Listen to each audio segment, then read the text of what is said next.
Hey everybody, Jabman025 here. Today I'm taking a look at my 150th Master Grade, the Gundam Dynames, from the series Mobile Suit Gundam 00, specifically the first season. This one kind of came out of nowhere, didn't it? When this was announced, it wasn't one of the big hobby shows, it was a smaller event, and it just came out of nowhere. Oh, coming soon, Master Grade Gundam Dynames. I, like a lot of people, said, I'll buy that. Let's have a look. Now, first off, we're going to start with the GN drive. This tells you right out of the gates, this is not the exact same kit as the original Exia. The original Exia, the GN drive, was very flimsy, especially when there wasn't an LED in there. There was no LED in this one. They don't give you one. You can put one in there if you want. But if I did that to the old Exia, things would be flying off, all sorts of craziness would happen. Good, solid connection on this one. Torso, you still get that plastic rainbow prism thing going on here, which I like, and they give you extra pieces than the Exia had. But yeah, inside you can see lock-on. He has a connection to the pistol you see there, or the big gun, and he looks like he's holding ready to fire the sniper rifle that's connected inside his cockpit. It's really cool looking. That's more on there. You can tell this is like the Exia, but they're not reusing parts. Some of this has been remolded. For example, here, this waist section moves up. This allows a lot of movement for the torso that otherwise wasn't there. While building this thing reminded me of the Exia, of course, but it really reminded me of the Double Zeta Verka. A lot of things they did in that kit they are using for this one. All armored up. Looks really good. Latches for the GN drive.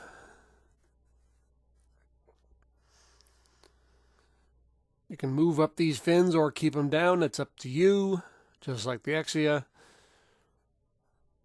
And open up the cockpit, and you can see lock on in there. Putting the head on. The head is an excellent look. It's got the prism plastic in there, and it's got the really neat look. I will have a minor complaint in the instructions on this. It isn't very clear on what you're supposed to do, so you kind of have to figure it out. I mean, it's not that complicated when you work it out in your head, but it could have been easier. The V-fin pops down so you can see the scope. That works real well. The V-fin does want to pop out a lot, though. Whenever you're doing that, the V-fin will pop out a lot, but you just reattach it, not the end of the world. Arms, like I said, very reminiscent of the Exia, but it's not. The Exia joints were very loose. This is very tight, like the Double Zeta. Thing's really solid, really tight, no loosey-goosey going on here. And you still get that plastic band or prism plastic or whatever you want to call it on the elbow. And it moves in an oddball way, but it works. The wrists, straight up Double Zeta. See the movement here, and there's another section in there, side to side.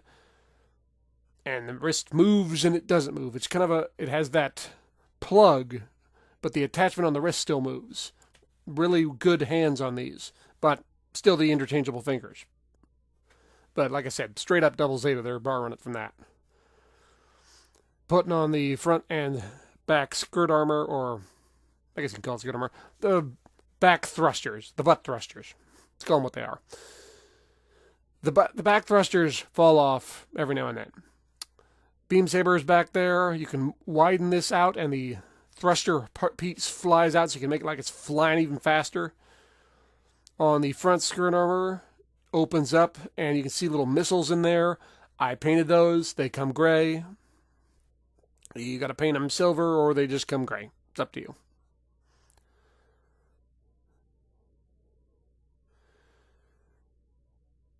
Now, I got the legs all in there.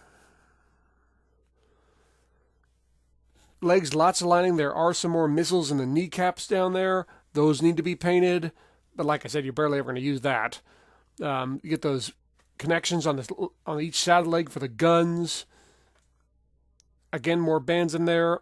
It builds just like the Exia does, with some minor changes. But, like I said, it's not the same kit, because they've reworked it so it's a little bit tighter. I like the guns that pop up. You can act like it's reaching for the handle. The little handguns, you have to remove this bottom scope and then attach the hand, but then you reattach the scope, or light, or whatever it is, and reattach the hand, no problems. Beam saber blades, like I said, they're both on the back skirt armor or back thrusters. Hold it, no problem whatsoever. Interchangeable fingers, lock it right in place.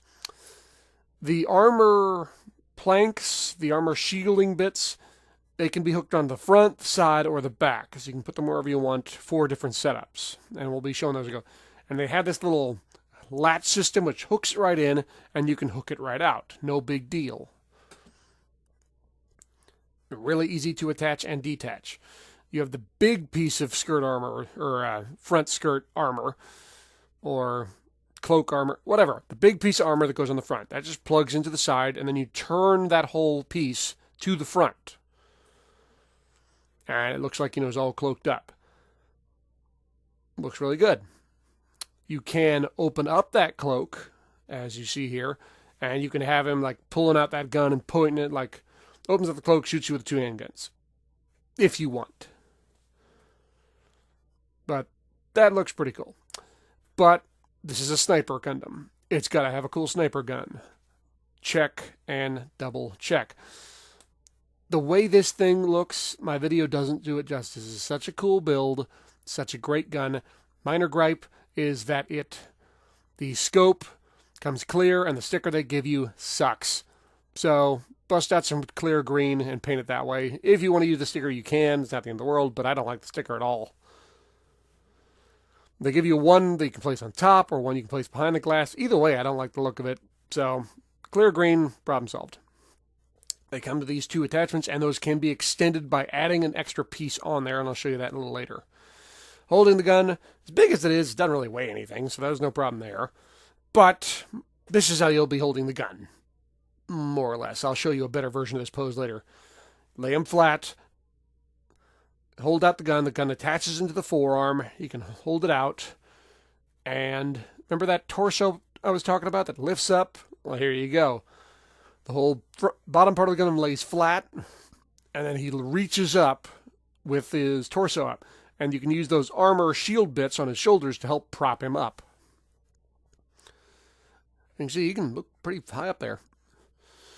As for the kneeling pose, the GM Sniper did this really well. It does it, but not great.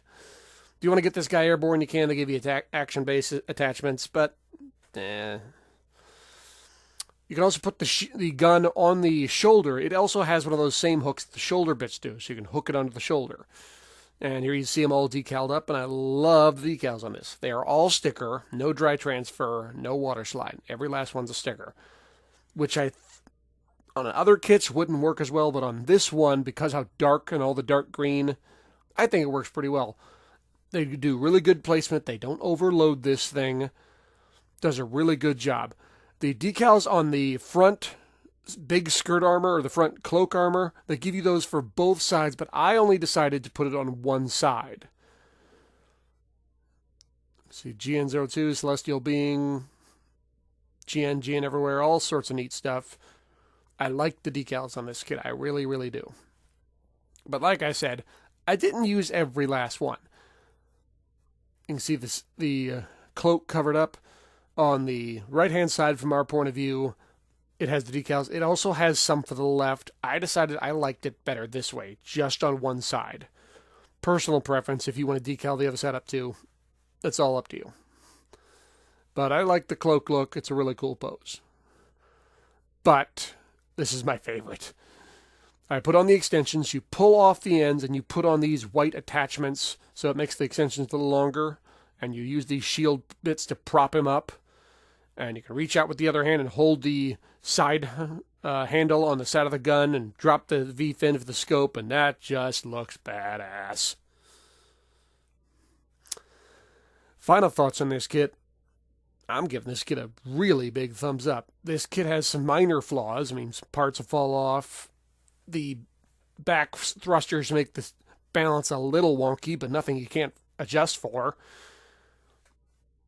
Like I said, there's just not a lot wrong with this kit. The nubs aren't bad. There's some panel lining to do to make it look good. And decals look great. All the accessories are great. All the poses are great. I mean, this is just a great kit. I'm really impressed by it. Will they be making more of these? Absolutely. After building this thing, there is no question in my mind we're getting all of them. And yes, they're probably going to re-release that Exia under the RMs, saying the exact same thing that they did with the Strike for the Seed Kits. Is it a 2.0? No, but it's an updated version, the 1.5, if you will. But yeah, they're all coming.